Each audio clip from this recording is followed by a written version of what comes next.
بسم اللہ الرحمن الرحیم۔ السلام علیکم دوستو۔ ایک چور بہت عمدگی سے چوری کرتا تھا اور سارا مال غریبوں اور ضرورت مندوں میں بانٹتا تھا۔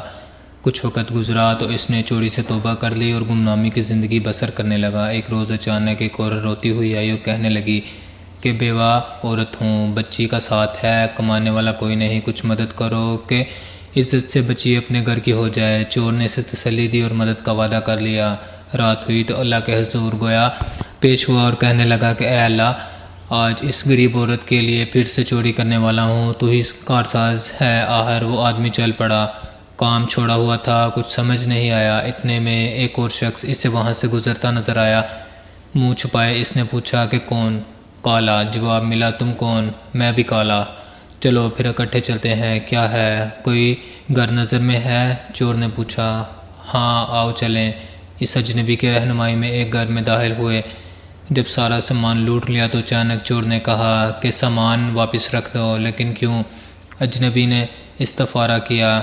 چور نے کہا بس رکھ دو اور جلدی چلو۔ باہر آ کر پھر اس چور نے پوچھا کہ کوئی اور گھر نظر میں ہے، آج بہت ضرورت ہے۔ تب اجنبی چور نے وزیر کے گھر کا پتہ سمجھایا اور چلتے چلتے جا پہنچے۔ سب مال سمیٹا۔ اجنبی کہنے لگا کہ وزیر کی بیٹی کی شادی ہے تو مال و زر خوب ہے۔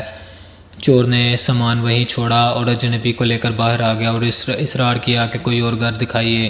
آخر اس اجنبی نے کہا کہ اب تو ایک ہی آخری گھر بادشاہ کا ہے، محل ہی بچتا ہے، اگر کہو تو وہیں چلتے ہیں۔ چور نے حامی بھر لی۔ اب وہ دونوں بادشاہ کے محل میں پہنچے۔ تمام رکاوٹیں عبور کرتے ہوئے سامان اٹھایا۔ اتنے میں پہرے پہ موجود کتیا کی آنکھ کھل گئی اور وہ بھاگے اور چور پر جھپٹے۔ اتنے میں کتا آیا اور کتیا کو پیچھے کھینچنے لگا۔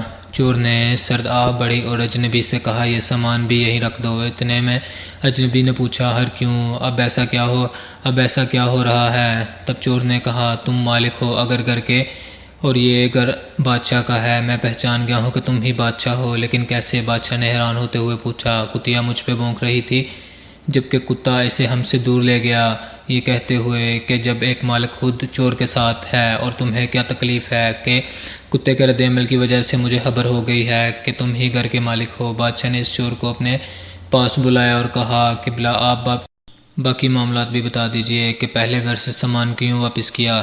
بات دراصل یہ ہے کہ سامان کھنگالتے ہوئے میرا ہاتھ وہاں پر موجود نمک کی بوری پر پڑ گیا اور وہ ہاتھ چکھنے کی غرض سے میں نے چاٹ لیا۔ اس طرح اس گھر کا نمک خوار ہو گیا۔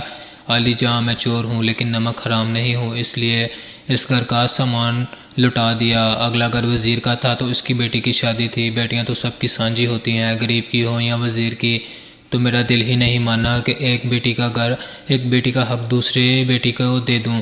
میں چور ہوں مگر غیرت مند ہوں۔ باقی صورتحال آپ کے سامنے ہے۔ بادشاہ اس چور کے کردار کی مضبوطی سے متاثر ہوا اور صبح سب کے سامنے اسے انعام و اکرام اور مطلوبہ ساز و سامان سمیت رخصت کیا۔ چور نے برائی چھوڑنے کی نیت کی اور خدا نے اسے گناہ سے بچا لیا۔ جو خدا کے راستے پہ ایک قدم بڑھاتا ہے تو اللہ اپنے بندے کی طرف 10 قدم بڑھاتا ہے۔ دوستو آئی ہوپ آپ کو ویڈیو اچھی لگی ہوگی۔ اس طرح کی اور ویڈیوز دیکھنے کے لیے چینل کو سبسکرائب کیجئے گا، ویڈیو کو لائک کیجئے گا، دعاؤں میں یاد رکھیے گا۔ السلام علیکم۔